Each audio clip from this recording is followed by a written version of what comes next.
नहमदुहु व नुसल्ली व नुसल्लिमु अला रसूलिहिल करीम व अला आलिहि व सहाबिहि अजमईन अम्मा बाद फ़अऊज़ु बिल्लाहि मिनश शैतानिर रजीम बिस्मिल्लाहिर रहमानिर रहीम अलिफ लाम मीम ज़ालिकल किताबु ला रैब फीह हुदल लिल मुत्तकीन सदक़ल्लाहुल अलियुल अज़ीम व सदक़ रसूलुहुन नबियुल अमीनुल करीम व नहनु अला ज़ालिका लमिनश शाहिदीन वश शाकिरीन वल्हम्दुलिल्लाहि रब्बिल आलमीन। हज़रात, ये मदरसा कादरिया चिश्तिया बरकाते रज़ा का सालाना जलसे दस्तारबंदी है। मैं 2-3 साल के बाद यहाँ पर हाजिर आया और उससे पहले मुसलसल कई साल आया।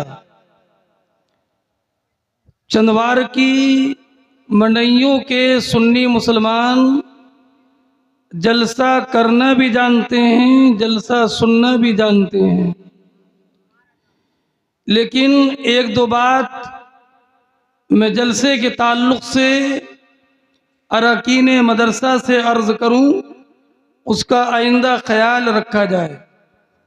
पहली बात तो ये कि हमारी ख़वातीन के लिए बाज़ाब्ता पर्दे का इंतज़ाम रखें कि वो ख़वातीन पर्दे के साथ जलसागाह में बैठें। ना मखलूत तालीम जायज़ है, ना औरतों का मस्जिद में आकर मर्दों के साथ नमाज पढ़ना जायज़ है, ना ईदगाह में मर्दों के साथ जाना जायज़ है। तो मर्दों के साथ जलसागाह में बैठना जायज़ कैसे हो जाएगा? इसलिए अब तकरीर करने वाला अपनी नज़र कब तक बंद रखेगा और कब देखेगा, उसके लिए बड़ी दिक्कत का सामना है। हम बैठे नेकियों के लिए और अजनबी औरतों पर नज़र पड़े तो ये गुनाह बेलज्जत और फ्री का गुनाह, और फिर औरों के लिए दलील भी कि सुन्नियों की औरतें जलसा गाह में आ जाती हैं, उन्हें कोई नहीं टोकता, तो मस्जिदों में आने से क्यों रोकते हो? तो मुखालिफिन को तान का मौका भी मिलेगा और गुनाह भी होगा। आपने जलसा नेकियां कमाने के लिए किया है तो गुनाहों का सामान ना किया करें। आइंदा ख़वातीन के लिए अलग से पर्दे का माकूल इंतज़ाम रखें और हमारी माएँ और बहनें पर्दे में बैठकर इत्मीनान और सुकून के साथ अपने उलमा की बात सुनें। इसका ख़ास तौर पर आइंदा साल से इसका इल्तिज़ाम रखा जाए। और फिर दूसरी बात ये कि लोग दलील बनाते हैं कि फ़लाँ जलसे में मौलाना साहब फ़लाँ भी थे और फ़लाँ भी थे और फ़लाँ भी थे, किसी ने कुछ नहीं कहा। तो इसलिए मैं सारे उलमा की तरफ से ये तलक़ीन व तायीद करता हूँ और ताकीद करता हूँ कि आइंदा साल से औरतों के बैठने का इंतज़ाम अलग से किया जाए। सही है, सबकी बात कह दी मैंने, हैं? अच्छा, दूसरी बात यह कि हमारे जो नौजवान बच्चे खड़े हैं, ये शायद जलसा देखने आए हैं, देखने सुनने नहीं आए हैं। तो देखने के लिए आए हो तो करीब आकर देखो, देखिए, और सुनने के लिए आए हैं तो इत्मीनान और सुकून के साथ बैठे। देखो, मैं हर जलसे में ये बात कहता हूं, सुन्नियों सुधर जाओ, जलसे देखने बंद कर दो, जलसे सुनने शुरू कर दो।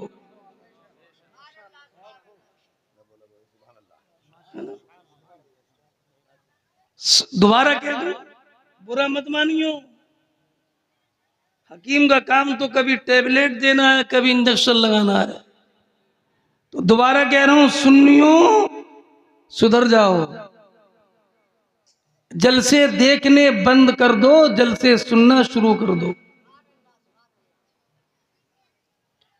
जब तक तुम जलसे देखते रहोगे, जब तक न तुम सुधरोगे, न तुम्हारा मुआशरा सुधरेगा, न तुम्हारे बच्चे सुधरेंगे, और न बद मजहबी का सैलाब रुकेगा। अगर चाहते हो कि हमारी आबादी में वहाबियत ना आए, देवबंदियत ना आए, राफजियत ना आए, हमारा दीन हमारे घरों में महफूज रहे, तो जलसे सुना करो, याद रखा करो, दीन सीखा करो।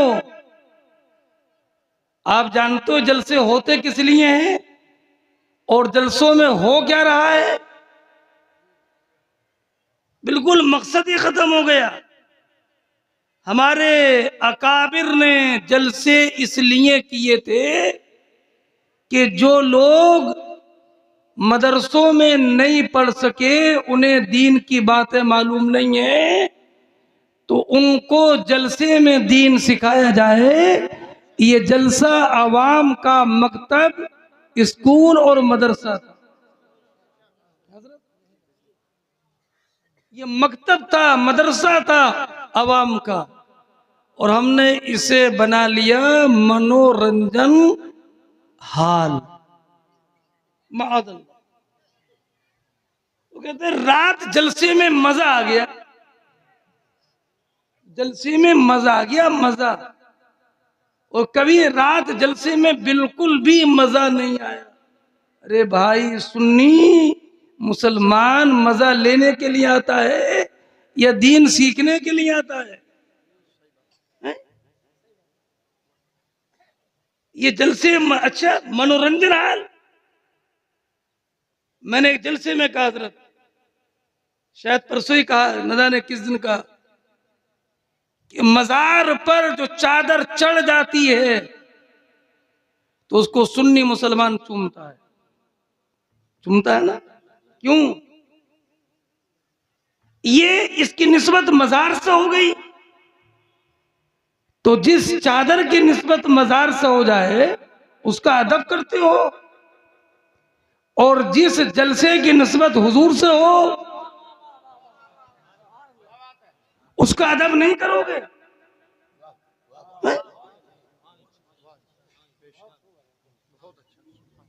चादर का अदब बिलाशुबा करना चाहिए, करना चाहिए। लेकिन मैं कह ये रहा हूं कि जब आप एक कपड़े का अदब इसलिए करते हो कि उसकी निस्बत अल्लाह के वली से, और वली नबी का उम्मती है, तो नबी के उम्मती से जिस कपड़े की निस्बत हो जाए उसकी ताजीम करोगे, लेकिन जिस जलसे की निस्बत हुजूर से हो उसमें अदब नहीं करोगे। कहां खड़े हो आप? मनोरंजन हाल बना दिए। कोई उधर जा रहा है, कोई इधर आ रहा है, कोई उधर घूम रहा है, किसी के सर पर टोपी नहीं है, सुनना नहीं है, देखना ही देखना है। तो मेरे भाई, जलसे में जब भी जाओ, कहीं भी जाओ, लेकिन सुन्नियों के जलसे में जाओ, बद मजहबों के जलसे में नहीं, सुन्नियों के जलसे में जाओ। लेकिन जिस जलसे में जाओ अदब से बैठो। सुने, एक मूंगफली बेचने वाला जब मूंगफली बेचता है और शाम को अपना बिस्तर उठाता है तो नोट गिनता है, मैंने कितने कमा लिए। अगर फायदा हुआ तो खुशी खुशी जाता है, और फायदा ना हुआ तो सोचता 4 घंटे की मेहनत आज बिल्कुल बेकार चली गई। एक मूंगफली बेचने वाला जाता है तो हिसाब लगाता, मैंने क्या कमाया। तुम 4 घंटे नबी के जलसे में बैठते हो और कभी उठते वक्त में ये सोचते हो कि मैंने इस जलसे में क्या सीखा? कभी सोचा आपने कि 4 घंटे में जलसे में बैठा और मैं क्या सीखा? ऐसा तो नहीं कि जैसे आया था वैसे ही जा रहा हूं। कभी सोचा आपने? नहीं सोचा। अब सोचो और ये पक्का अहद करके बैठो कि अपने उलमा की ज़ियारत करना अलग है, उनकी जुबान से दीन सीखना है और जो दीन सिखाएं उसे समझना है, उसे याद रखना है और वो दीन औरों तक पहुंचाना है। हमारा सुन, मैं क्या कहूं, तकरीर क्या करूं, आज मैं दर्द दिली बता दूं। एक बदमज़हब वहाबी घास खोदने वाला ये कहता है कि बारहवीं शरीफ का हदीस जिक्र कुरान की कौन सी आयत में है, बताओ। घास खोदने वाला। अंगूठे चूमना कौन सी हदीस में, बताओ। और सुन्नी मुसलमान बस कभी हजरत मौलाना एहसान साहब को फोन करे, हजरत ये बता दियो 12वें शरीफ का जिक्र कुरान की कौन सी आयत में। कभी मुफ्ती तैयब साहब को, कभी मुफ्ती नसीम साहब को, कभी हजरत मौलाना मुफ्ती साले साहब को, कभी हजरत मौलाना सलमान साहब को, कभी दूसरे आलिम को, बताइयो कौन सी आयत में 12वें शरीफ का जिक्र है। तो कहिए इन्हीं मौलवियों का ठेका है कि तुम्हें हर बात बताएंगे, तुम्हें सीखना लाजिम नहीं है, तुम्हारा दीन नहीं है, तुम्हारा दीन नहीं है। तुमने जलसों पर करोड़ों लुटा दिए, करोड़ों। बड़ी एहतियात से बोल रहा हूं मैं, अगर शाबान के जलसों का हिसाब लगाया जाए तो करोड़ सौ पर पहुंच जाएगा। तुमने करोड़ों गवा दिए, तुमने दीन कितना सीखा ये बताओ।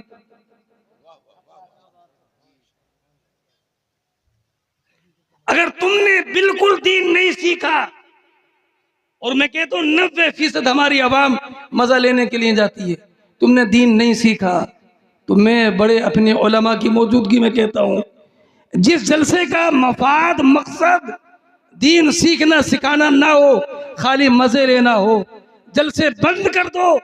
ये रकम किसी गरीब लड़की की शादी में लगा दो। है? क्या मकसद है जलसों का? करोड़ों रुपया खर्च करने के बाद ये पता नहीं चला 12वीं शरीफ कहाँ है, 11वीं शरीफ कहाँ है, अंगूठे चूमना कहाँ, तुम्हें ये पता नहीं चला। तुमने करोड़ों बहा क्यों दिए? गरीबों की शादी करा देते, मदरसा बना देते, अपने इमामों की तनख्वाह बढ़ा देते। मैं आया हूं एक रात के लिए, अभी आया हूं ईशा के बाद, फजर से पहले बरेली शरीफ पहुंच जाऊंगा। मेरे नाम के नारे लगा रहे हो, अंगूठे चूम रहे हो, हाथ चूम रहे हो। और वो इमाम जो 5 वक्त नमाज पढ़ाता है, जुमे का खुतबा देता है, तुम्हारे बच्चों पर दम करता है, नमाज जनाजा पढ़ाता है, कभी तुमने उसके हाथ चूमे, उसकी तनख्वाह बढ़ाई, उसकी परेशानी को सुना? मिजाज बदलो, हालात बदलो, अपने इमामों की कदर करो, मुदर्रिसीन की कदर करो। जिस दिन तुमने इमामों की कदर करना शुरू कर दी और मुदर्रिसीन की कदर करना शुरू कर दी, तुमको काबिल उलमा मिलेंगे, काबिल फुज़ाला मिलेंगे, काबिल मुफ्ती मिलेंगे।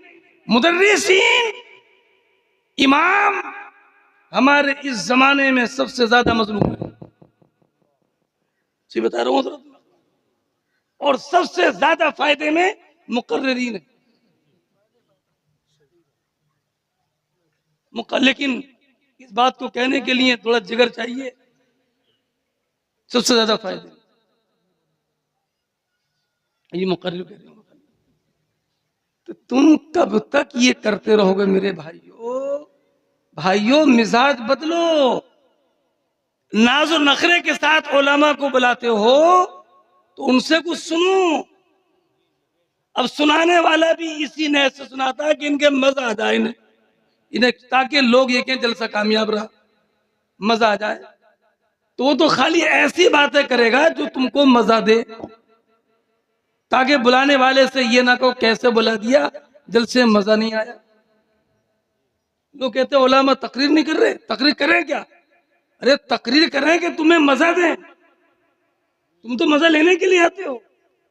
अगर सुनने के लिए आओ और कोई आलिम तुम्हें लतीफे सुनाए तो वही कह सकते हो मौलाना तकरीर सुनाओ, लतीफे तो हम हमारे गांव में हर बैठक पे होते हैं, लतीफे में सुनाओ, तकरीर सुनाओ।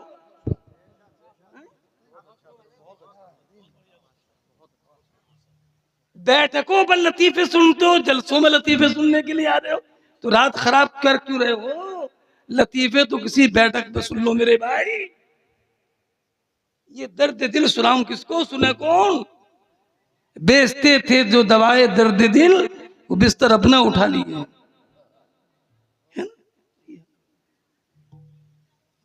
अब कुछ सुनाऊं या मजा? देखो मजा लेने के लिए सुनोगे तो एक लफ्ज मत सुनो मुझसे, है ना? जहन में बैठ रही बात तो जहन में बैठाओ। माशाअल्लाह। अब इत्मीनान के साथ ये मत समझ लो कि ये मत समझो कि मोहम्मद आकिल बोल रहा है, ये समझो कि रसूल आजम हमारे पैगंबर की बात पहुंचा रहा है।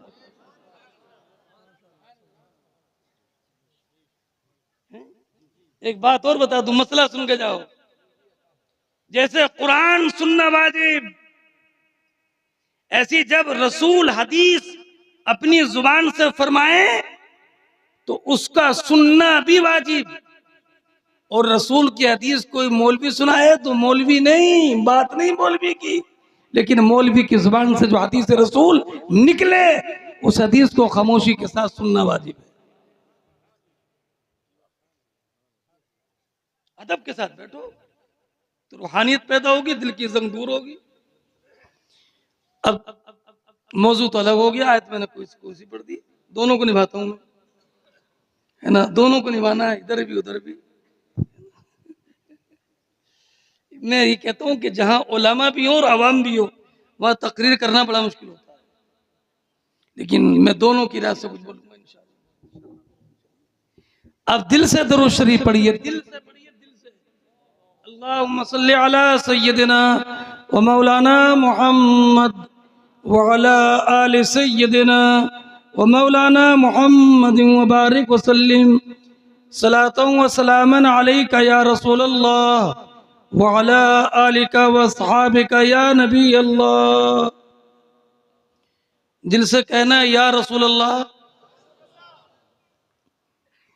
कुरान फरमाता है ज़ालिकल किताब ला रैबा फीह। कुरान वो मुकद्दस किताब है जिसमें कोई शक नहीं। कुरान वो मुकद्दस किताब है ला रैबा फीह, जिसमें कोई, देखो कुरान के ताल्लुक से मैं चंद बातें अर्ज करता हूं। 4 किताबें बड़ी मशहूर हैं। कितनी? नाम याद है? अभी तो मैं बता के जाऊंगा, परेशान मत होना। तौरात, इंजील, जबूर, कुरान। याद हुआ? नहीं होंगे, दोबारा सुनाता हूं। तौरात, इंजील, जबूर और कुरान। तौरात हजरत मूसा अलैहिस्सलाम पर नाजिल हुई। जबूर हजरत दाऊद अलैहिस्सलाम पर नाजिल हुई। इंजील हजरत ईसा अलैहिस्सलाम पर नाजिल हुई। और कुरान हमारे हुजूर पर नाजिल हुआ। लेकिन चारों किताबें रमजान ही में नाजिल हुई। तौरात भी, इंजील भी, ज़बूर भी, कुरान भी। हाफिज अंजार साहब चारों। तौरात 6 रमजान को नाजिल हुई। तौरात 6 रमजान को, इंजील 13 रमजान को, ज़बूर 18 रमजान को और कुरान 27वीं शबे कद्र। अब जरा उलमा तवज्जो फरमाएं, तौरात हो, इंजील या ज़बूर, ये ऐसी रातों में नाजिल हुई जिनमें चांद की चांदनी होती है। छठी शब हो तो इसमें भी चांदनी, 13वीं शब हो तो इसमें भी चांदनी, 18 रमजान हो तो 18 तारीख हो तो इसमें भी चांदनी। लेकिन 27वीं रात में चांदनी नहीं होती। तो इसकी वजह क्या थी? वजह यह थी कि तौरात नाजिल हुई तो कुछ हिदायत का उजाला था, इंजील नाजिल हुई हिदायत का उजाला था, ज़बूर नाजिल हुई तो कुछ हिदायत का उजाला था, मगर कुरान नाजिल हुई, कुरान नाजिल हुआ, अल्लाह की मुक़द्दस किताब नाजिल हुई ऐसे ज़माने में कि जहां तारीख था, क्या जहां तारीख था, जुल्मत कदा था, सख्त काला था, कोई पर्दे से क्या निकला कि घर घर में उजाला था।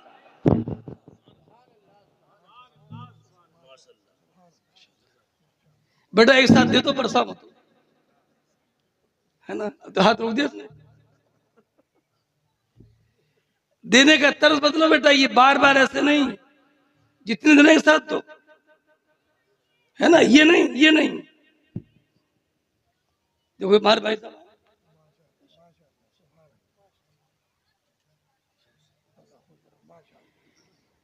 तौरात, इंजील, ज़बूर के बाद में कुरान, ऐसी रात में जो सरासर तारीख ये बताने के लिए कि कुरान ऐसी हिदायत है, सरचश्मे रुश्द है कि ये कुफ्र शिर्क की घटा टोप तारीकी को चीर कर नूर का सवेरा नमूदार कर देगा।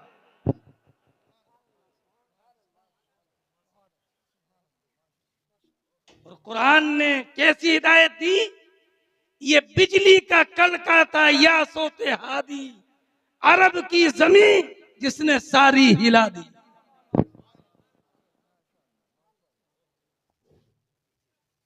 एक और बात सुनिए, 6 रमजान पहला अशरा, उसके बाद में दूसरा अशरा आएगा। इंजील और ज़बूर दूसरे अशरे में, उसके बाद तीसरा अशरा, कुरान आया तीसरे अशरे में, और वो भी 27वीं शब, और तीसरे अशरा के बाद कोई अशरा नहीं, कोई अशरा नहीं। महीना खत्म, अगला महीना शुरू, कुरान आखिरी अशरे में नाजिल हुआ। ऐ लोगों, इस कुरान के बाद कोई किताब नहीं, मोहम्मद अरबी के बाद कोई नबी नहीं, उम्मत मुस्तफा के बाद कोई उम्मत नहीं, मुस्तफा के जमाने के बाद कोई जमाना नहीं। कयामत तक हमारे मोहम्मद अरबी रसूल आजम की रिसालत रहेगी, उनकी नबूवत जारी रहेगी, कुरान की हिदायत सारी रहेगी, उम्मत बाकी रहेगी। और जिस दिन इस उम्मत में कोई ला इलाहा इल्लल्लाह कहने वाला मौजूद ना रहे, जमाना खत्म हो जाएगा, दूसरी दुनिया शुरू हो जाएगी जिसको आलम आखिरत कहते हैं। नारे तकबीर, नारे रिसालत, मसलके आला हजरत, जश्न दस्तारबंदी, हजरत अल्लामा मुफ्ती आकिब साहब किबला, नारे तकबीर, नारे रिसालत। माशाअल्लाह, सुभान अल्लाह। इसलिए कुरान आखिरी किताब, कयामत तक बाकी, रसूल की रिसालत अब मनसूख होने वाली नहीं, और किसी की नबूवत मनसूख नहीं होती है। यह हमेशा याद रखा जाए, नबूवत मनसूख नहीं होती है, रिसालत मनसूख नहीं होती है, बल्कि नबी का जो जमाना होता है वो जमाना की एक मुद्दत मुतय्यन होती है, उसके बाद दूसरा नबी आता है। लेकिन हुजूर नबी आखिर ज़मा के बाद अब कोई नबी आने वाला नहीं है। इसलिए कुरान बाकी, नबी बाकी है ना। अब मैं उनसे कहता हूँ, जरा आप तवज्जो रखना, ये चंदवार की मनइयों की सरजमीन ऐसी है, यहाँ अमाल की भी इस्लाह चाहिए और अकीदे की भी इस्लाह चाहिए। जो कहते हैं मादल्ला नबी मुर्दा है, मादल्ला मादल्ला मादल्ला मादल्ला, उनसे पूछो कि जब नबी मुर्दा है तो अब नबी कौन है ये बताओ। अब नबी कौन है ये बताओ। अरे नादानो, नबी जिंदा है और ऐसे जिंदा है कि तू जिंदा है वल्ला, तू जिंदा है वल्ला, मेरे चश्मे आलम से छुप जाने वाले। सुभान अल्लाह, सुभान अल्लाह। अच्छा एक बात बताऊं, नबी जिंदा है कि नहीं, मैं ऐसी आपको दलील दूं कि जो आप किसी भी भाई, कुछ आप भी तो पूछा करो उनसे, जो 12वीं का सबूत आपसे पूछते हैं, आप भी तो उनसे पूछा करो। आप उनसे एक बात पूछना, मोहम्मदुर रसूलुल्लाह का तर्जमा क्या है। देखो हमारे दादा थे, आपके दादा थे, परदादा थे या हैं, और आप हैं कि थे, बोलो हम हैं कि थे। उससे मालूम हुआ जो जिंदा है उसके साथ है होता है, और जो मुर्दा होता है उसके साथ है होता थे, परदादा थे, परनाना थे।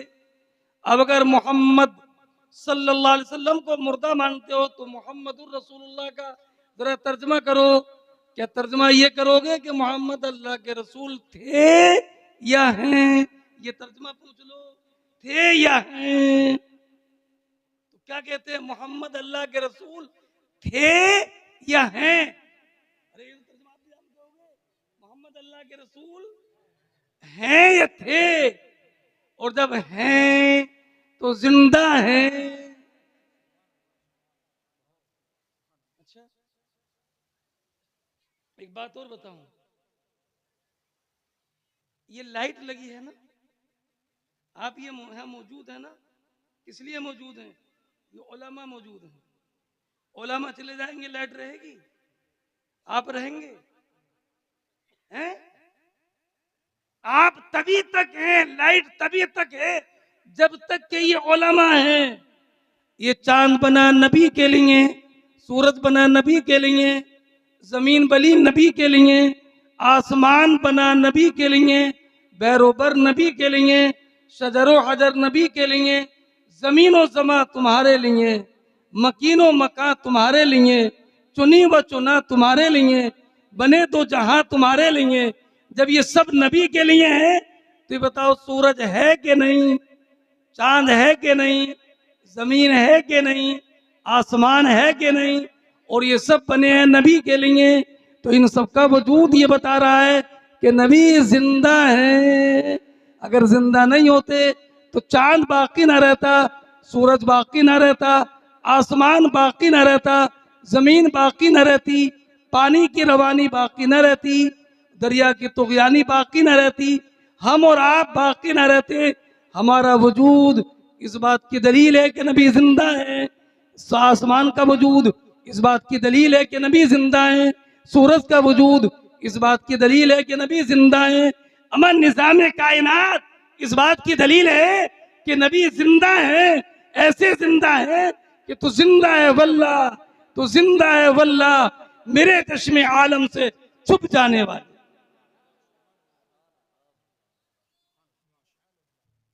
कुछ मसले समझ में आ रहे हैं? नहीं? और फिर मैं आयत करीमा पढ़ता हूं, ज़ालिकल किताब ला रैब फीह, ये वो मुकद्दस किताब जिसमें कोई शक नहीं है, कोई शक नहीं है। ये कुरान हुजूर नबी अकरम सल्लल्लाहु ताला अलैहि वसल्लम पर नाजिल हुआ 23 बरस में। कितने में?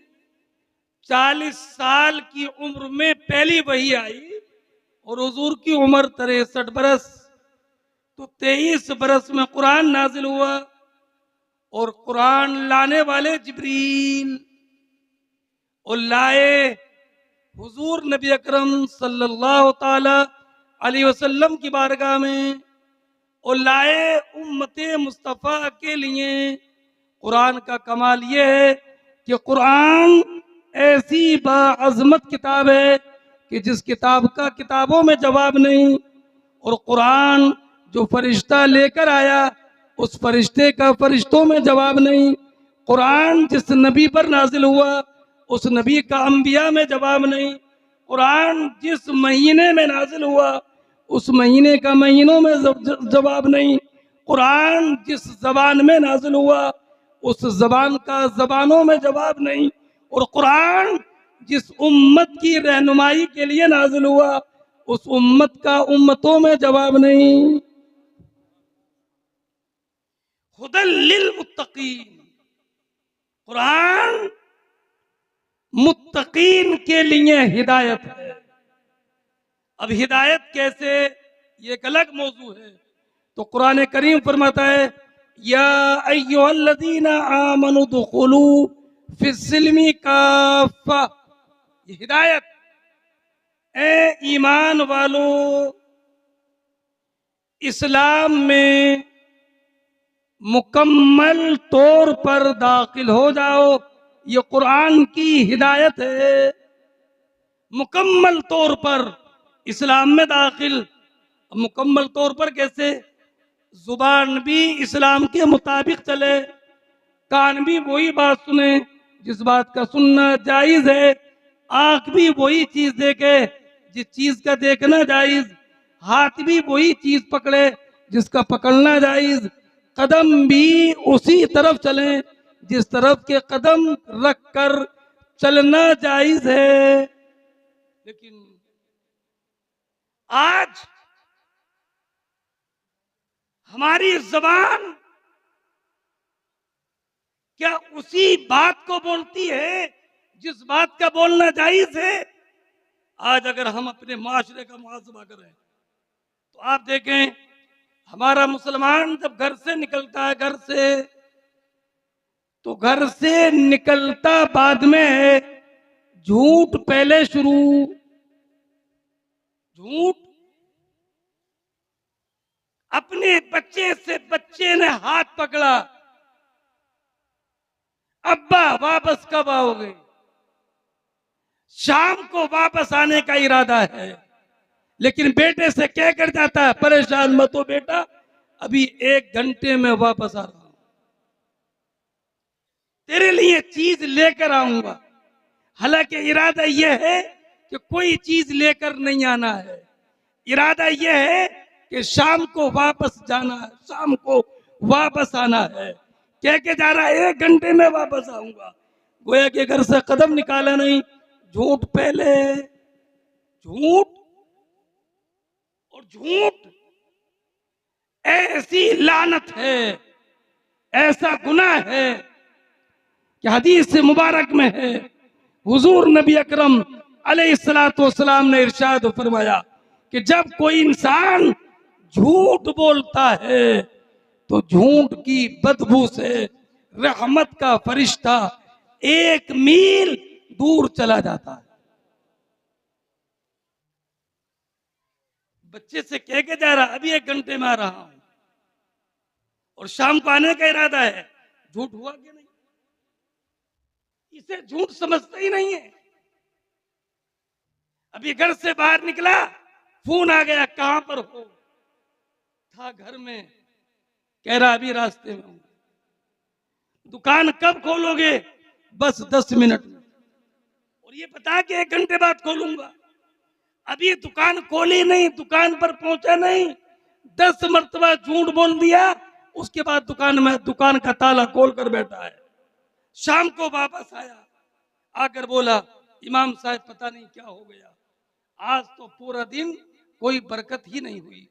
न जाने हमसे गुनाह कौन सा हो गया, न जाने गुनाह कौन सा गुनाह हो गया। ये पता ही नहीं चल रहा है कि गुनाह कौन सा हो गया।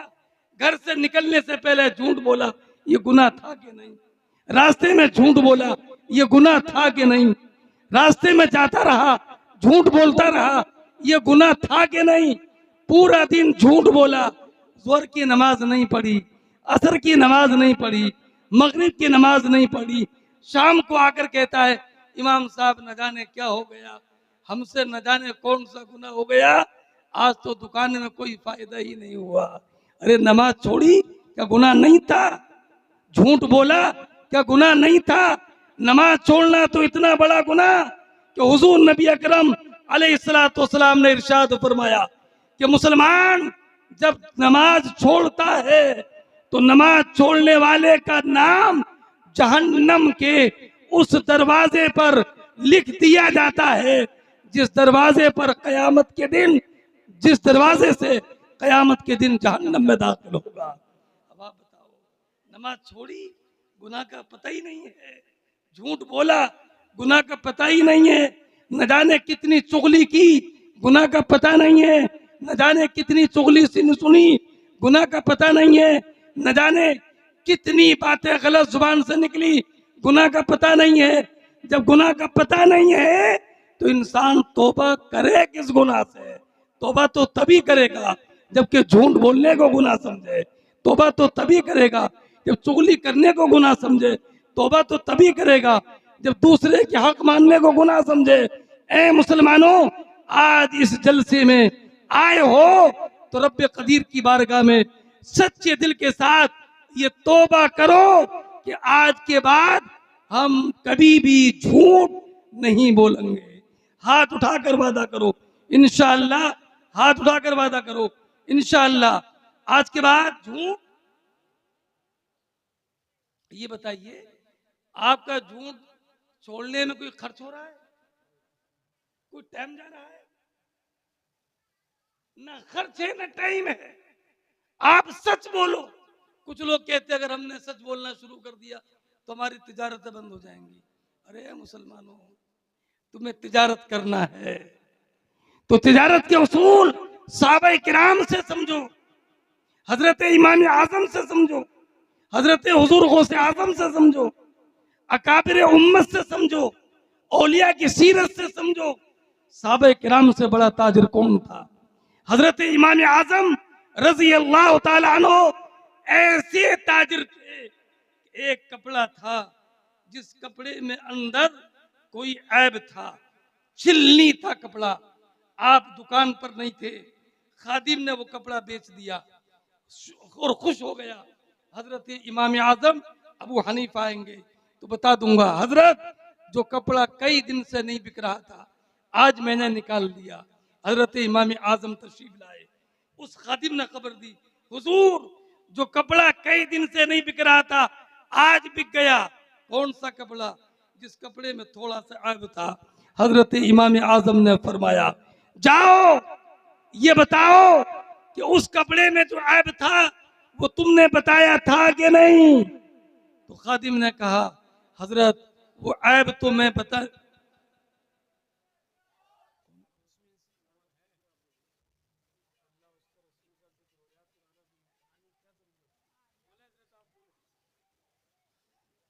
हजरत इमाम आजम ने पूछा कि तुमने वो ऐब बताया था कि नहीं?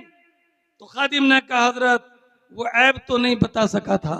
तो हजरत इमाम आजम ने फरमाया, जाओ तलाश करो जिसको कपड़ा बेचा था उसे तलाश करो कहां पर है, उसे बता दो कि इस कपड़े में ये ऐब है, तेरी मर्जी है तो रख ले, तेरी मर्जी है तो वापस कर ले।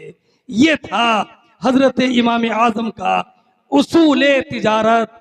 और आज हमारा उसूल तिजारत क्या है? ऐब कितना भी हो तो क्या कहते हैं, ऐसा कपड़ा पूरी मार्केट में कहीं नहीं मिलेगा, दूसरा नहीं मिलेगा। अगर जानवर बेचना है तो कहते हैं ऐसी गाय, ऐसी भैंस, ऐसा बैल कहीं दूसरी जगह पर नहीं मिलेगा। कोई भी सामान बेचते हो ऐब छुपाते हो। अब बताओ, जब ऐब छुपा छुपा कर, धोखा दे दे करके सामान बेचोगे तो ऐसी तिजारत में बरकत कहां से आएगी? बरकत चाहते हो तो सच बोलने के आदी बन जाओ।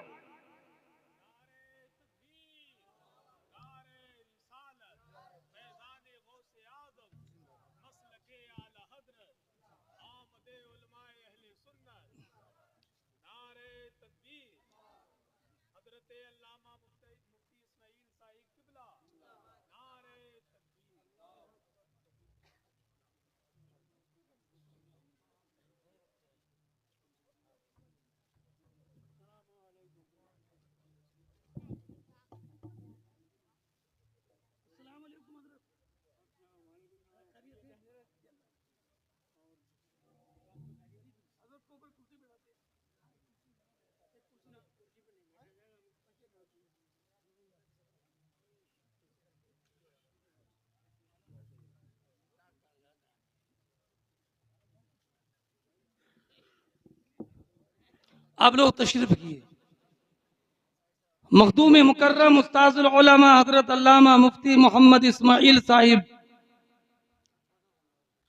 दामत बरकातुहुल आलिया तशरीफ फरमा है। ये आलिम रब्बानी है, इनके चेहरे का देखना इबादत है।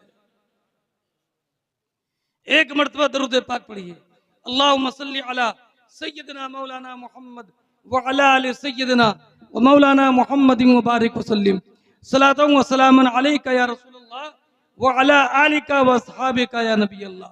तो हजरात, बता ये रहा था कि तिजारत करो तो शरीयत के उसूलों के साथ, धोखा देकर नहीं। हुजूर ने फरमाया मन गश्शा फलैसा मिन्ना, जो इंसान धोखा दे वो हमारे तरीके पर नहीं है। और आज मुसलमान धोखा देने को कामयाबी समझता है, वादा खिलाफी करने को कामयाबी समझता है। इंसान अपनी जुबान से वो कहता है जो कहने की इजाजत नहीं है। अल्लाह ताला ने जुबान इसलिए दी कि जुबान पर कलाम इलाही की तिलावत हो, जुबान इसलिए दी कि जुबान पर दरूद शरीफ का विर्द हो, जुबान इसलिए दी कि जुबान से कलमा तय्यबा पढ़ा जाए, जुबान इसलिए दी कि इससे नेकी का हुक्म दिया जाए, जुबान इसलिए दी कि इससे बुराइयों से रोका जाए, जुबान इसलिए दी कि सच का प्रचार किया जाए, जुबान इसलिए दी कि इस्लाम की तबलीग की जाए। मगर अल्लाह ताला ने हमें जुबान जिस काम के लिए दी थी, हमने अपनी जुबान का इस्तेमाल उस काम में नहीं किया। कुरान फरमाता है उदखुलू फिस्सिल्म काफ़ा, ए लोगो इस्लाम में कामिल तरीके से दाखिल हो जाओ। कैसे दाखिल हो जाओ? जुबान अल्लाह ने दी है बोलने के लिए, बोलो वही जिसके बोलने की इजाजत है, और उस चीज के बोलने से बाज रहो जिस चीज का बोलना शरीयत को नापसंद है। आज मुसलमान, जहां मुसलमानों की बैठकें हों, हाल तो देखो मुसलमानों की बैठकों का क्या हाल हो गया। मुसलमानों की बैठकों का कभी आपने बैठक पर यह चर्चा नहीं सुना होगा कि नमाज में फराइज कितने हैं, वाजिबात कितने हैं, वुजू का तरीका क्या है, रमजान के रोजों में किन किन चीजों से बचना है, हज का तरीका क्या है, ज़कात कितने माल पर वाजिब होती है। मसाइल सीखते हुए बैठक पर आपको नजर नहीं आएंगे। ये दीन सीखे कैसे? अगर साहबे किराम ने दूसरों को दीन पहुंचाया ना होता तो ये दीन फैलता कैसे? साहबा ने ताबेईन तक पहुंचाया, ताबेईन ने तबे ताबेईन तक पहुंचाया, ये दीन हम तक पहुंचा। क्या हमारी जिम्मेदारी नहीं है कि हमें जो मसला मालूम है साथ में पास में बैठने वाले मुसलमान को बताएं? लेकिन हमारा आलम तो ये है कि बैठके हैं तो आलम ये है, जब तक कि अपने पड़ोसियों की बुराई ना कर लें जुबान को तसल्ली नहीं होती, जब तक कि मुसलमानों की गीबत ना कर लें जहन को सुकून नहीं मिलता, जब तक कि 10 मुसलमानों की बुराई ना हो जाए हमारी मजलिस कामयाब नहीं होती। जब तक कि मुसलमानों की गीबत ना हो, हमारा खाना हजम नहीं होता। जब गीबत करते करते तुम थकोगे नहीं, तुम्हारा शिआर गीबत करना हो जाएगा, तुम्हारी दुआएं बेअसर हो जाएंगी, कलाम पाक का पढ़ना बेअसर हो जाएगा, दरूद शरीफ के पढ़ने में तासीर नहीं होगी, कलमा तैयबा पढ़ने में तासीर नहीं होगी। वो हमारे अकाबिर थे, कलमा पढ़ते थे, उनकी जुबान से कलमा पढ़कर गैर मुस्लिम दाखिल इस्लाम हो जाते थे। वो हमारे अकाबिर कुल हुवल्लाह शरीफ पढ़ते थे, पेट का दर्द खत्म हो जाता था। कुल हुवल्लाह शरीफ पढ़ते थे, सर का दर्द खत्म हो जाता था। कुल हुवल्लाह शरीफ पढ़ते थे, मुसीबतें दूर हो जाती थी। आज वही कुल हुवल्लाह शरीफ है, वही कलमा तैयबा है। रोजाना मुसलमान एक मर्तबा नहीं बल्कि अगर 100 मर्तबा भी पढ़े तो पेट का दर्द खत्म नहीं होता, सर का दर्द खत्म नहीं होता। क्या कुरान बदल गया? नहीं, कुरान नहीं बदला है। कौले मोहम्मद कौले खुदा, फरमान न बदला जाएगा, बदलेगा ज़बाना लाख मगर कुरान न बदला जाएगा। कुरान वही है, जुबान बदल गई है। वो जुबान वो थी जिस पर सच जारी होता था, वो जुबान वो थी जो अमर बिल मारूफ और नहीं अनिल मुनकर में चलती थी। वो जुबान वो थी जिस पर कलमा तैयबा जारी रहता था। वो जुबान वो थी जो हलाल रोजी खाती थी। और हमारी जुबान ये है कि जुबान से जो हम रिज्क निकलते हैं वो भी न जाने किस दर्जे का हलाल है। हमारी जुबानें झूठ से गंदी है, हमारी जुबानें गीबत से गंदी है, हमारी जुबानें गाली से गंदी है। झगड़ा बाद में होता है, गाली पहले निकलती है, झगड़ा बाद में होता है, जुबान पहले बहकती है। ए मुसलमानों, अगर तुम सलामती चाहते हो अपनी जुबानों पर कंट्रोल कर लो। हुजूर ने इरशाद फरमाया, अल मुस्लिम मन सलिम अल मुस्लिमु मिन लिसानिही व यदिही। कामिल मुसलमान वो है कि जिसकी जुबान और जिसके हाथ से दूसरे मुसलमान महफूज रहे। अब ये बताओ, झूठ ना करोगे तुम्हारा क्या खर्च होगा? गीबत ना करोगे तुम्हारा कौन सा खर्च होगा? जुबान से गाली नहीं बकोगे तुम्हारा कौन सा खर्च हो रहा है? अपनी जुबान पर कलमा तैयबा पढ़ोगे तुम्हारा क्या खर्च हो रहा है? अपनी जुबान से दरूद शरीफ पढ़ोगे क्या खर्च हो रहा है? अल्लाह ने जुबान दी है, सही इस्तेमाल करो। उदखुलू फिस्सिल्म काफ़ा, ए लोगो इस्लाम में कामिल तरीके से दाखिल हो जाओ। जुबान की हिफाजत करो। और कान का आलम यह है, रास्ते में चल रहा है, लीड कान में है, घर में बैठा है, कान में गाने की आवाज है, दुकान में बैठा है, गाने की आवाज है। गाना नहीं है, गीबत है, गीबत नहीं है, गाना है, गीबत नहीं है, गाली है। ये कान या तो गीबत सुनते हैं या गाली सुनते हैं, ये कान या तो चुगली सुनते हैं। ऐ मुसलमानों, अल्लाह ने कान इसीलिए दिए थे? नहीं, ये कुरान, ये कान तिराते कुरान सुनने के लिए है, तिलावत कुरान सुनने के लिए है, दरूद शरीफ की आवाज सुनने के लिए है, कलमा तैयबा सुनने के लिए है, सच बोली सुनने के लिए है। तो कान जिस काम के लिए दिए थे उन कामों से कान को दूर कर दिया है, और कान जिस काम के लिए नहीं दिए थे उस काम में कानों को लगा लिया है। उन कामों में कानों को लगाकर फिर उम्मीद करते हो हमारे घर में रहमत हो जाए, हमारे घर में बरकत हो जाए। ऐ लोगो, बरकत तुम्हारे लिए है, रहमत तुम्हारे लिए है, अल्लाह के खजाने तुम्हारे लिए है। लेकिन अल्लाह का बंदा बन के दिखाओ। जिस दिन हम अल्लाह के बंदे हो गए, नबी के सच्चे गुलाम हो गए, दोनों जहां की बरकतें हमारे दामन में नजर आएंगी। नारे तकबीर, नारे रिसालत, मसलके आला हजरत हजरत अल्लामा मौलाना मुफ्ती आकिब साहिब क़िबला। नारे तकबीर, नारे रिसालत। अब ये बताओ, क्या किसने क्या खर्च होता कि तुम गीबत ना सुनो? कहीं गीबत हो रही उठ के चले जाओ, कहीं चुगली हो रही है उठ के चले जाओ, कहीं पर गाने बज रहे हैं उठ के चले जाओ। गाना बजना रोक सकते हो तो रोक दो, अगर नहीं रोक सकते हो तो उठ के चले जाओ। उठ के जाने में तुम्हारा क्या जाता है? ऐ लोगों, गुनाहों से जब तक खुद को नहीं बचाओगे, अभी मुफ्ती नसीम साहब ने कहा हमारी बेटियां बेरारवी की शिकार हैं। मैं कहता हूँ बेरारवी की शिकार होने से अगर बच्चियों को बचाना है तो उसका इलाज भी ये है कि उनकी जुबान, उनके कानों की निगहबानी करो। कान क्या सुन रहे हैं जुबान क्या बोल रही है। जिस दिन हमने अपनी बहन और बेटियों के कान और जुबान की निगरानी शुरू कर दी, हमारी बेटी और हमारी बहन जुबान से कोई गलत बात तो नहीं निकल रही है, हमारी बेटी और बहन कोई गलत बात तो नहीं सुन रही है। कुछ मत करो, अपने कान, अपनी बहन और अपनी बेटी के कान और जुबान की हिफाजत करना शुरू कर दो, माशरा खुद सुधर जाएगा। मगर आज आलम क्या है? आलम यह है, हर मुसलमान ये समझता है कि इस्लाह की जरूरत दूसरे मुसलमान को है, दूसरा समझ रहा है इस्लाह की जरूरत तीसरे मुसलमान को है। जिस मुसलमान से बात करो कहता माशरा बड़ा खराब हो गया, उसके घर जाकर देखो तो लगता ही है कि सबसे ज्यादा खराब तो माहौल इसी के घर का है। मैं कहता हूँ माशरे की परवाह छोड़ो, इस्लाह माशरा कॉन्फ्रेंस से बंद कर दो, बस एक काम करो, माशरे की इस्लाह मत करो, हर इंसान अपने घर की इस्लाह कर ले, माशरा खुद ब खुद सुधर जाएगा। पूरे माशरे की ठेकेदारी मत करो, पूरे गांव की ठेकेदारी मत करो, पूरे मोहल्ले की ठेकेदारी मत करो, उम्मत की बदहाली करो ना मत रहो। हर इंसान अपने घर को सुधार ले, हर इंसान अपने घर के माहौल को सुधार ले। मैं कहता हूँ दाढ़ी कटाते हो, दाढ़ी बढ़ाओ, क्या खर्च है? बेनमाजी हो, नमाजी बन जाओ, क्या खर्च है?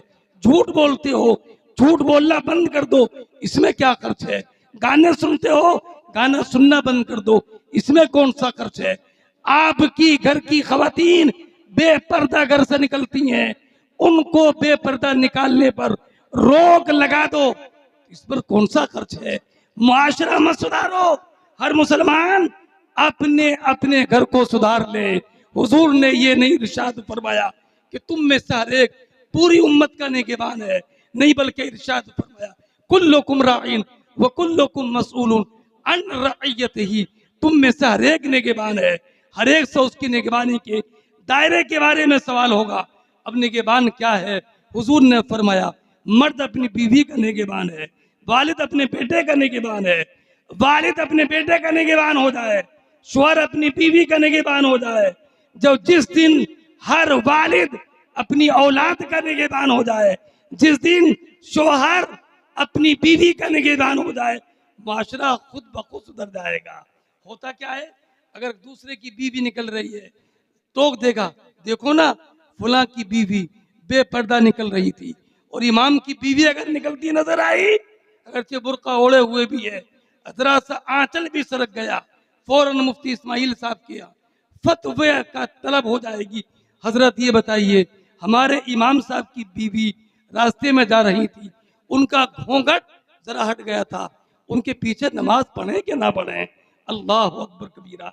इमाम की बीवी की इतनी निगहबानी कर रहे हो तुम, इमाम की बीवी की निगहबान नहीं हो, अपनी बीवी की निगहबान हो।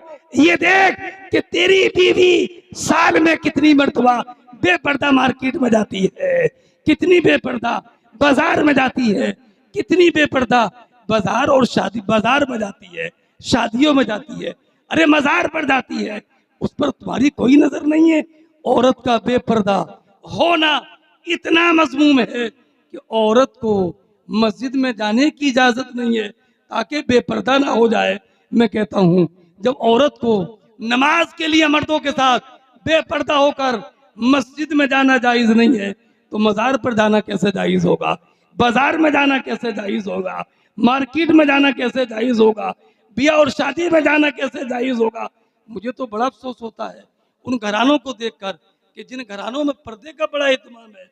कोई इंसान बिला इजाजत के अंदर नहीं आ सकता, बड़ी खुशी होती है, लेकिन उसी घर में जब शादी हो, जिस दिन शादी हुई, शादी कल को होगी, मंडे का दिन आया और दरवाजा खुल गया, पर्दा हट गया, शादी आई, वही खवातीन जो कभी बेपर्दा नजर नहीं आती थी, शादी के दिन आते ही उस घर में सब जा रहे हैं, रिश्तेदार जा रहे हैं, महल्ले वाले जा रहे हैं, खानदान के लोग जा रहे हैं, अजनबी जा रहे हैं। क्यों?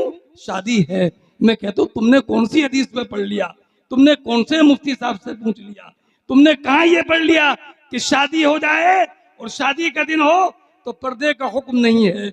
ऐ मुसलमानों, जैसे शादी से पहले पर्दा औरत पर लाजिम है, शादी के दिन भी पर्दा औरत पर लाजिम है, और एक अजीब तरह की जनाब रस्म पड़ गई है जिसका नाम के स्वागत है।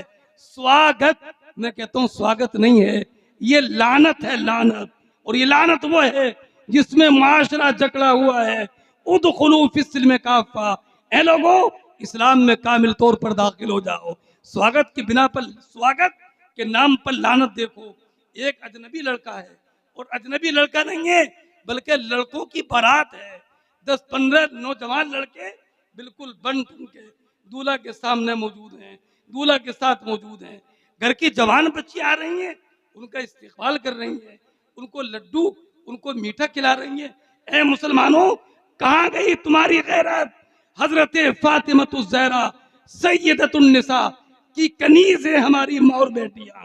और हजरत सैयदा फातिमतुज़ ज़हरा के पर्दे का आलम यह था कि आला हजरत फरमाते हैं, जिसके आंचल को ना देखा मेरो माह ने, उस रदाए नज़ाहत पे लाखों सलाम। उस फातिमतुज़ ज़हरा की कनीज हैं कि जिनके आंचल को चांद और सूरज ने भी नहीं देखा।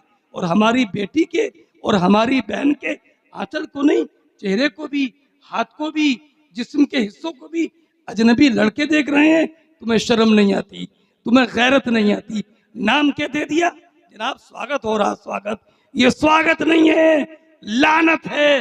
देखने वाले भी गुनाहगार, बच्चियां भी गुनाहगार, और बच्चियों के घर वाले जो इस बेबदतमीजी पर, बेहयाई पर राजी हैं, वो भी गुनाहगार हैं।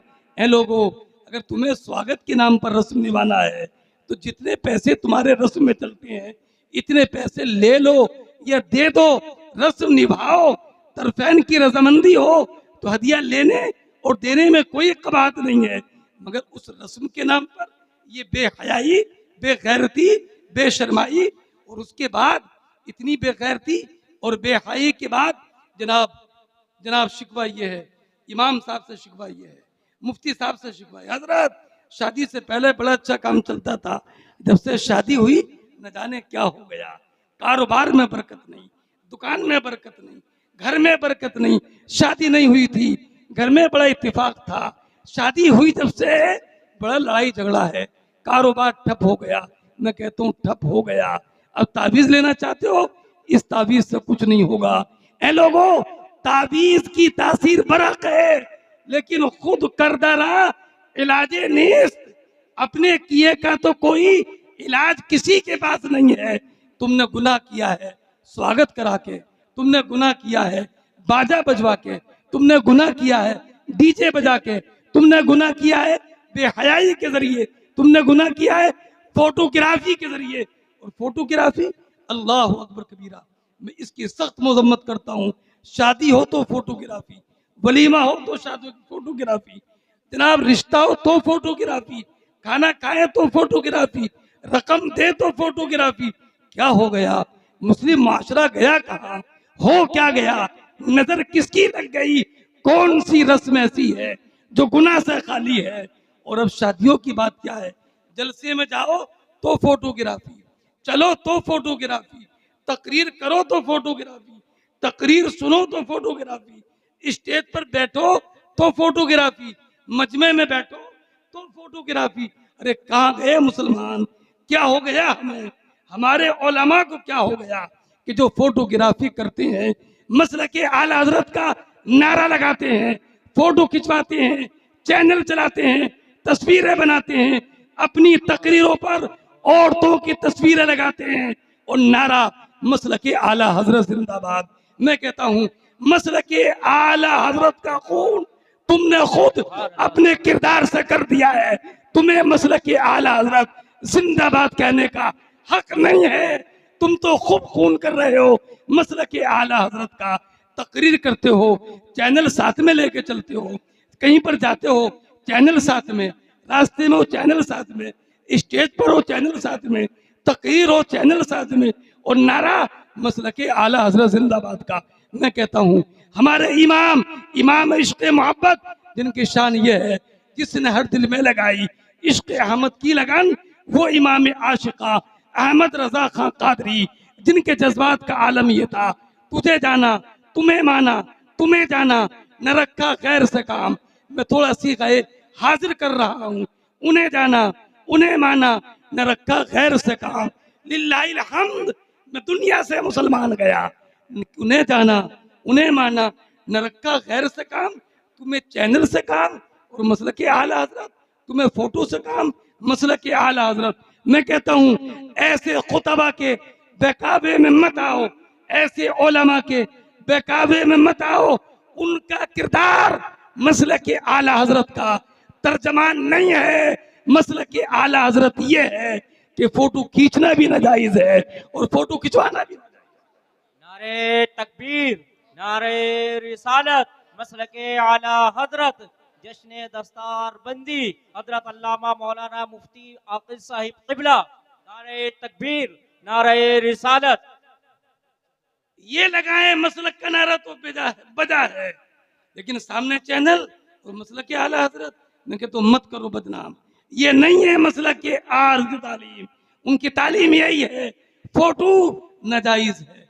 और ये फोटो हुजूर आला हजरत ने हराम नहीं, बल्कि हुजूर ने इरशाद फरमाया, इन्ना अशद्दन्नासी अज़ाबन यौमल क़यामा अल मुसव्विरून। ये हदीस सुनाने की नहीं है, ये हदीस छुपाने के लिए है क्या? ये हदीस के सुनाने के लिए नहीं है। इन्ना अशद्दन्नास अज़ाबन यौमल क़यामा अल मुसव्विरून। क़यामत के दिन लोगों में सबसे सख्त जिनको अजाब होगा वो तस्वीर बनवाने वालों को होगा। इसलिए ए लोगों, बचो फोटोग्राफी से।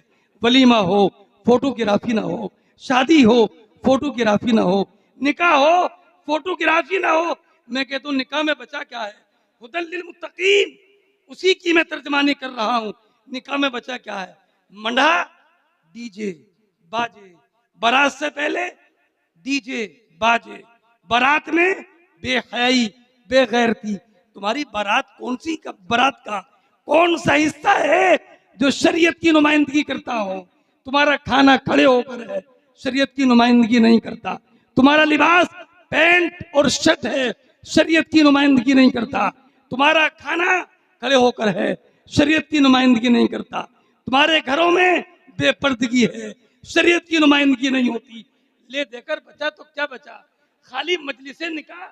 निकाह ही सिर्फ वो काम है, जितनी देर निकाह हो रहा है सर पे टोपी आ गई, अब लगा मुसलमान की बारात है।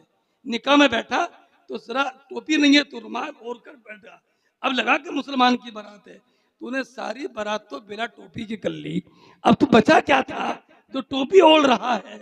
लेकिन हैरत तो ये है कि निकाह की मजलिस भी लैबो लाइब से खाली ना रही। जो काम खाली सुन्नत की अदायगी का था, उस वक्त में भी शरीयत की पासदारी नहीं है। कई चैनल खड़े हैं, कई फोटोग्राफर हैं, निकाह हो रहा है, कलमा पढ़ रहा है, वो कह रहा अस्तगफिरुल्लाह मिन कुल्ली ज़ंब व तूबू इलैह, मैं हर गुनाह से तौबा कर रहा हूँ, अल्लाह की बारगाह में माफी मांग रहा हूँ। जुबान से ये कह रहा है, उधर फोटो बन रहा है। जुबान तो कह रही है मैं तौबा कर रही हूँ, लेकिन फोटो खिंचवा करके गुनाह कर रहा है। जिस वक्त में तौबा कर रहा है उसी वक्त में गुनाह भी कर रहा है, जिस वक्त में माफी मांग रहा है उसी वक्त में गुनाह भी कर रहा है। अरे इकबाल ने कहा था, जुबान कह भी दिया ला इलाहा तो क्या हासिल, दिल तो मुसलमान नहीं तो कुछ भी नहीं।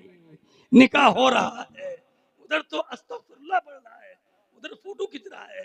क्या हो रहा है मुसलमानों? क्या कर लिया है आपने? अपनी रस्मों को कब सुधारोगे? सुधारने के लिए कौन आएगा? सुधार बताने के लिए कौन आएगा? जलसे में आते हो तो सुधार की बातें सुनना पसंद नहीं करते। सुधरोगे कैसे? ले देकर इमाम का खुतबा था, तकरीर थी जो खुतबे से पहले होती थी, हफ्ते में पैगाम जाता था, लेकिन तुमने माहौल बदल दिया। पहले हम देखते थे बचपन में अजान 1 बजे है, नमाजी 12:30 बजे मस्जिद में पहुंच गए। क्यों? कुरान पढ़ेंगे, इमाम साहब की तकरीर सुनेंगे। अब तो आलम यह है कि मस्जिद में तब जाता है कि सुन्नतें भी नहीं पढ़ पाता, इमाम का खुतबा शुरू हो जाता है। जुमे की तकरीर तुम नहीं सुनते, जलसों में तकरीरें तुम नहीं सुनते, मिलाद शरीफ में तुम नहीं बैठते। सुधरोगे कैसे? पढ़ना तुम नहीं जानते, सुधरोगे कैसे? सुनना तुम नहीं चाहते, सुधरोगे कैसे? हाँ, कुरान तो बार बार कहता है उदखुलू फिस्सिल्म काफ़ा, ईमान वाले कहाँ जा रहे हो? उदखुलू फिस्सिल्म काफ़ा, इस्लाम में कामिल तौर पर दाखिल हो जाओ, कामिल तौर पर दाखिल हो जाओ। किस तौर पर? जुबान भी पाक, कान भी पाक, गुनाहों से दूरी, ऐसी दूरी कि मुआशरा पाक हो जाए। शादी हो, अब आलम क्या है, क्या बताऊं मैं, कि क्या बोलूं मैं। फातिहा होती है तो इमाम की दावत सबसे पहले, 10वां हो मदरसे के बच्चे सबसे पहले, 20वां हो इमाम साहब सबसे पहले, 40वां हो इमाम साहब सबसे पहले, 40वें की फातिहा और इमाम साहब गायब, मस्जिद इमामत खतरे में, 10वें की फातिहा इमाम साहब गायब, इमामत खतरे में, इंतकाल हो जाए और इमाम साहब इत्तेफाक से, कोई पता थोड़ी है मौत किस दिन आ जाएगी, किस वक्त हो जाएगी। इमाम साहब का मोबाइल स्विच ऑफ हो गया, जनाजे में नहीं आ सके, इमामत पर खतरा।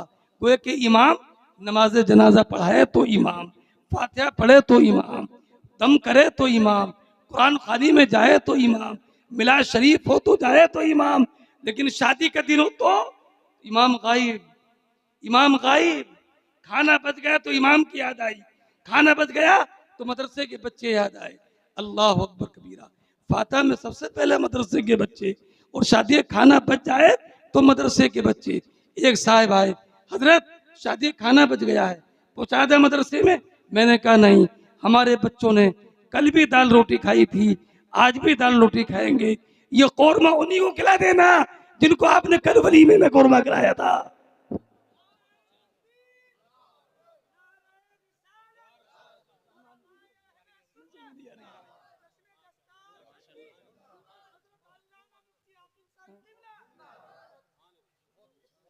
शादी में नहीं आता इमाम यार, सबको खिला चुका तो कहते रहे इमाम साहब नहीं आए, क्या उनको नहीं कहा था कि अरे वो तो कहता बोल गए, देखियो है क्या। अब बेचारा वो तो दाल रोटी खा चुका है रोजाना के हिसाब से, अब सबसे आखिर बुला रहा है इमाम। पहले से दावत नहीं, खाना खा चुका, लेकिन इमाम की मजबूरी देखो कितना शरीफ है इमाम। खाना खा चुका, हजरत भूल गए थे, जरा चलिए तो सही। इमाम साहब है, अगर लेट भी गए थे, कुर्ता पहना, टोपी ओढ़ी, साथ साथ जा रहे हैं। क्यों? अगर बिला दावत के कहीं खाना खा लिया और बाद में बुलाया और फिर भी नहीं आए तो भी इमामत खतरे में है। कितना मजलूम बना दिया अपने इमाम को। अपने सर का ताज कहते हो, अपने सर का ताज कहते हो, क्या समझ लिया आपने इमाम को? कह तो पीछे इस इमाम के, नमाज में पीछे इस इमाम के, और दुनिया के कामों में आगे इस इमाम के।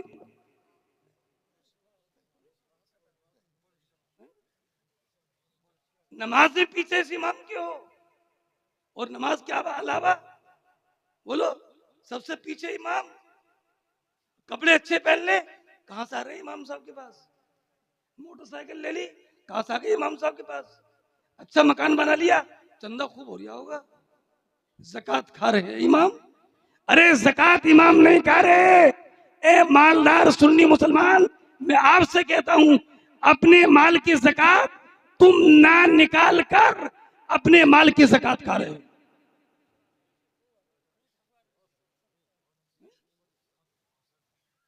मालदार है, ज़कात नहीं निकालता, कौन खा गया ज़कात? 10 लाख का मालिक है, ज़कात निकाली नहीं निकाली? किसने खाली ज़कात? तो और इमाम पर शक है खाली, तो शक की बुनियाद पर इमाम को ज़कात खाने वाला कहते हो, और तो खुद यकीन के साथ कह खा रहे हो, खुद नहीं कहते कि हम ज़कात खा रहे हैं। अपने लिए 50,000 की आमदनी हो तो भी इमाम से दुआ, और इमाम को 10,000 देकर ये एहसान कि हर वक्त में हाजिर है।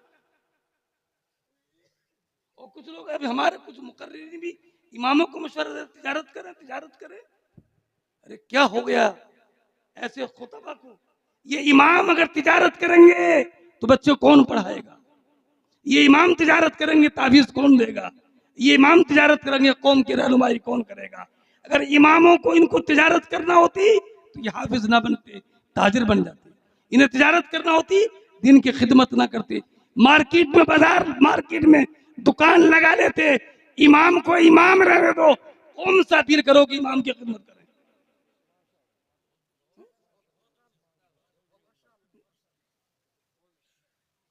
कुछ लोग कहते हैं हमारी कौम गरीब है, तनख्वाह कहां से दे?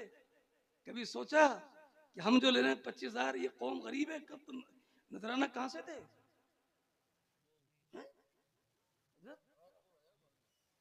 कभी सोचा कि हम 1 घंटे के जो 25,000 लेते हैं, ये गरीब कौम कहां से दे? अपने भी खिलाफ बोलना चाहिए, ये तो इंसाफ है। हालांकि ना 25 लेता हूं, ना कोई मुझे 25 देगा, और ना कभी उम्मीद है, और ना इसका लालच है। अल्लाह का फजल है ना, जितना मिल रहा है इतना बहुत है। हम तो नहीं पढ़ते ना घास खोदते हो, तो अल्लाह का फजल है बैठे। लेकिन जिसको हमारे मैं देखिए, बुरा मत मानिएगा, मैं इनकी भी सलाह करता हूं। आप लोगों ने ऐसे लोगों को बढ़ा बढ़ा करके उनका दिमाग खराब किया है ना।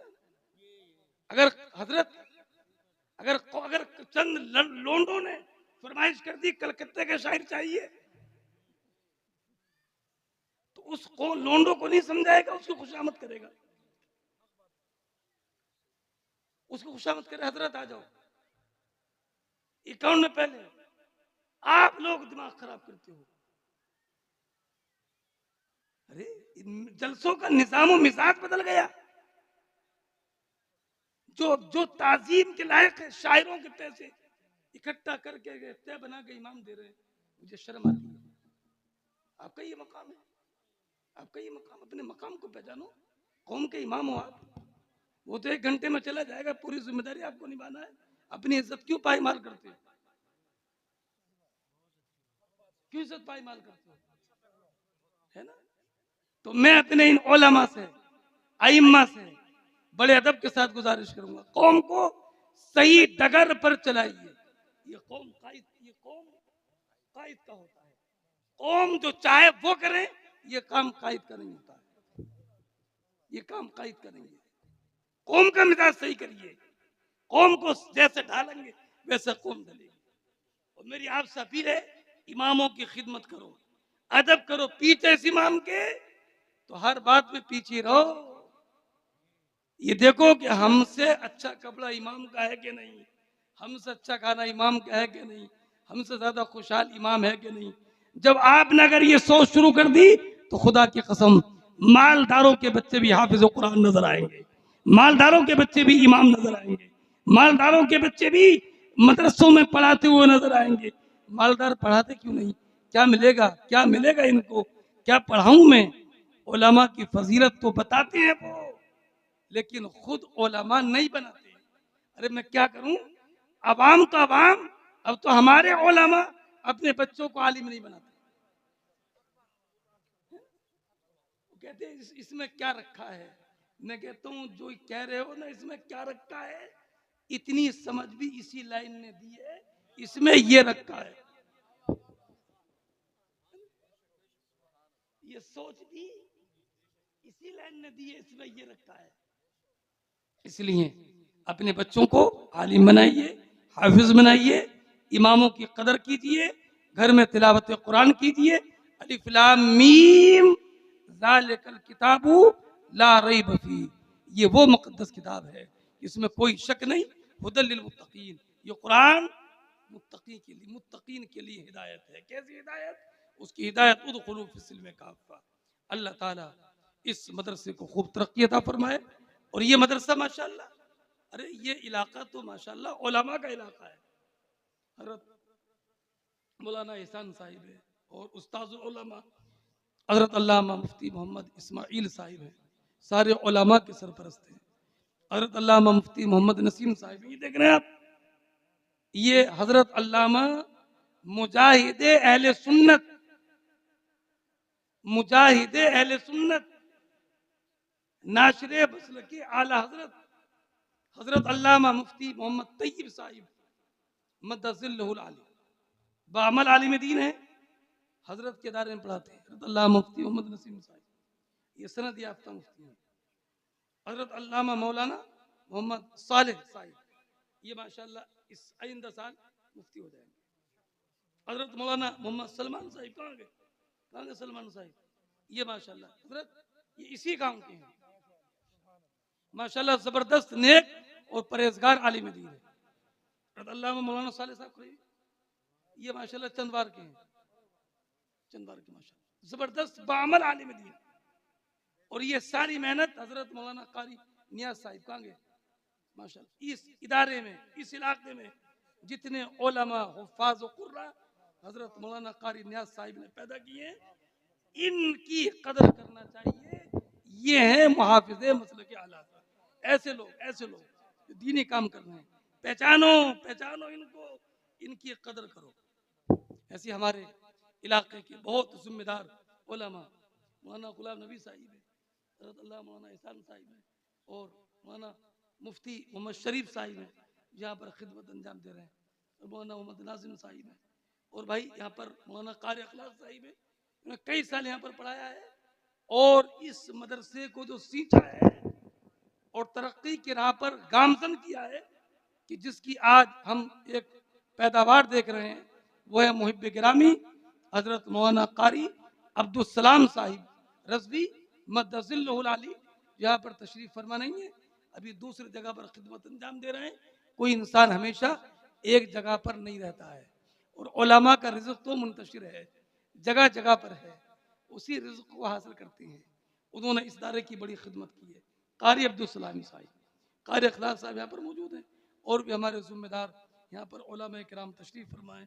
अल्लाह ताला हमारे इन उलमा का साया सलामत रखे, और हम इस इदारे को मदरसा कादरिया चिश्तिया बरक़ात रज़ा को खूब तरक्कियों से नवाजे, और अल्लाह ताला इस इदारे के इल्मी फैज़ान को आम ताम फरमाए। अस्सलामु अलैकुम व रहमतुल्लाहि व बरकातहू।